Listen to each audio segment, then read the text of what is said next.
Hello guys, आप सभी का मेरे आस्था भक्ति चैनल में स्वागत है।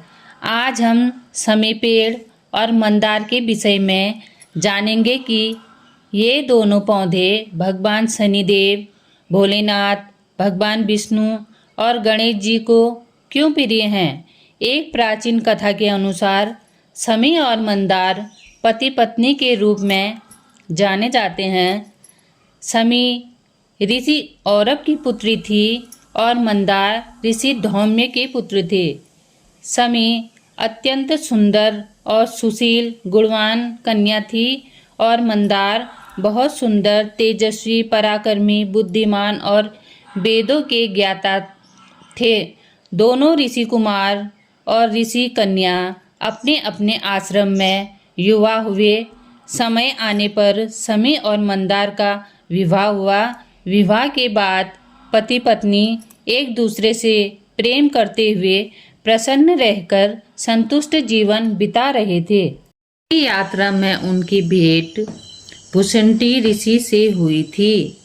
इन ऋषि की एक विशेषता थी, उन्होंने अनगिनत युगों तक तप करके भगवान श्री गणेश को प्रसन्न किया था। जब भगवान श्री गणेश जी उनके सामने प्रकट हुए तो ऋषि ने उनसे वरदान मांगा, हे विघ्नहर्ता, हे सिद्धि विनायक, मैं आपके परम भक्त के रूप में जीवन बिताना चाहता हूँ। मुझे ऐसा वरदान दीजिए कि मेरा मुख, मेरा रूप आप ही जैसा हो जाए, ताकि मैं आपको स्मरण कर सकूं और कोई भी मेरे दर्शन से आपके दर्शन का पुण्य पाए। भगवान गणेश ने प्रसन्न होकर उन्हें वरदान दिया। परिणाम स्वरूप भृशुंडी ऋषि का मुख गणेश जी के समान हो गया। हाथी के समान बड़ा सिर, सूंड जैसी नासिका और दिव्य आभा से युक्त स्वरूप। जब शमी और मंदार ने पहली बार इस अद्भुत स्वरूप वाले ऋषि को देखा तो वह समझ नहीं पाए। वह हंस पड़े और एक दूसरे से कहने लगे, देखो कैसा विचित्र चेहरा है। इस ऋषि का यह मानव है या देवता। उन्होंने इस रूप का मजाक उड़ाया। ऋषि भुसंडी गंभीर हो गए। उनके तप से निकली अग्नि उनकी आंखों में छलकने लगी। हे मूर्खों, तुम दोनों ने इस स्वरूप का उपहास किया है जो स्वयं गणेश जी के वरदान से मिला है। यह अपमान गणेश जी का अपमान है। अतः मैं तुम्हें श्राप देता हूँ कि तुम दोनों अपने दिव्य मानव रूप को खोकर वृक्ष बन जाओगे।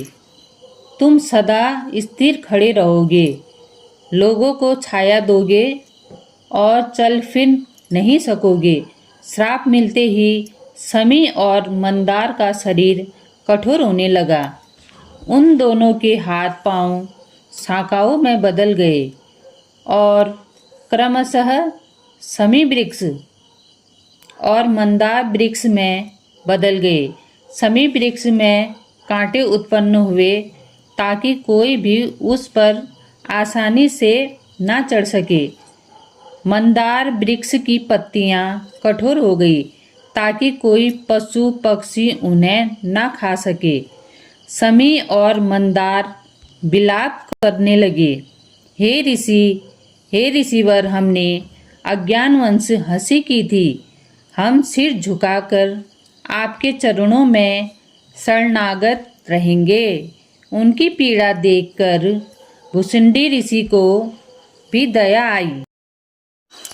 उन्होंने कहा, मैं अपना श्राप वापस तो नहीं ले सकता, लेकिन तुम व्यर्थ नहीं रहोगे। भगवान श्री गणेश स्वयं तुम्हें पूजनीय बनाएंगे। तभी भगवान श्री गणेश प्रकट हुए। उन्होंने अपने भक्त ऋषि को आशीर्वाद दिया और शमी तथा मंदार वृक्ष को देखा। गणेश जी बोले, हे शमी, तू शांति और धैर्य का प्रतीक बनकर मेरे पूजन में सम्मिलित होगी। विजयदशमी और नवरात्रि के अवसर पर तेरी पत्तियां पूजन में चढ़ाई जाएंगी। जो भक्त तुझे अर्पित करेंगे उसे स्मृति, संतति और विजय प्राप्त होगी। और मंदार, तेरे पुष्प मेरे पूजन में अत्यंत प्रिय होंगे। तेरा फूल अर्पण करने से विघ्न नष्ट होंगे, जीवन में मंगल होगा। तू भी मेरे भक्तों के लिए पूजनीय होगा। श्री गणेश के वचनों से शमी और मंदार वृक्ष धन्य हो गए। यद्यपि वो मानव रूप में लौट ना सके, परंतु उनके वृक्ष रूप को तीनों लोगों में मान्यता प्राप्त हुई। आज भी नवरात्रि और दशहरे पर शमी पत्र अर्पित करने की परंपरा है। मंदार के फूल गणेश पूजन में चढ़ाए जाते हैं। दोस्तों, अब हम जानेंगे कि शमी का पेड़ शनिदेव को अत्यंत प्रिय है और मंदार का फूल भगवान शिव को क्यों प्रिय है।